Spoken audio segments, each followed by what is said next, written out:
काठमाडौँको चाहिँ खोला छेउको सार्वजनिक जग्गा हो क्या। हजुर त्यो काठमाडौँको चाहिँ खोलाको जग्गा। काठमाडौँको त्यो खोला छेउमा बसेको चाहिँ उहाँहरूको लागि हो क्या। त्यो बाढी आउँदाखेरि त्यो उहाँहरू बसेको बस्तीभन्दा माथिसम्म आउँछ क्या। अनि हरेकचोटि बर्खा लाग्दा असारमा चाहिँ उहाँहरूलाई निकालेर अर्को ठाउँ लानुपर्छ नि त।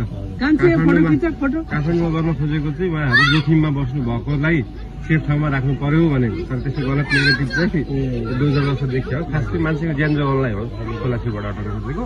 खोला छेउ भन्दा बाहेक बीचको त भूमि आयोगबाट लगत सङ्कलन गरेर नेपाल सरकारले दिने हो कि जग्गा। नेपाल सरकारले दिनुपर्छ। त्यो स्थानीय सरकारको सिफारिसमा नेपाल सरकारले दिने हो कि। जस्तो यहाँको त रियल हो नि त।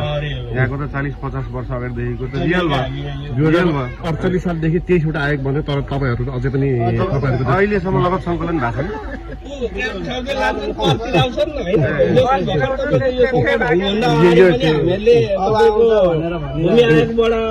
यो खास 1 वर्षदेखि 2 वर्षमा हुनुपर्ने काम हो। अस्ति मैले त्यहाँ भनेको थिएँ त, यो चाहिँ भूमि आयोगमा चाहिँ प्राय पार्टीको मान्छे टिका लगाएर जाने। अनि त्यही आफ्नै पार्टीसँग नजिक भएकोले चाहिँ लाल पूर्जा भए पनि अर्को लाल पूर्जा पाउने भयो। अनि जिन्दगीमा लाल पूर्जा नभएकोले कहिले पनि नपाउने भयो क्या। त्यो सिस्टम चाहिँ सुधार्नु।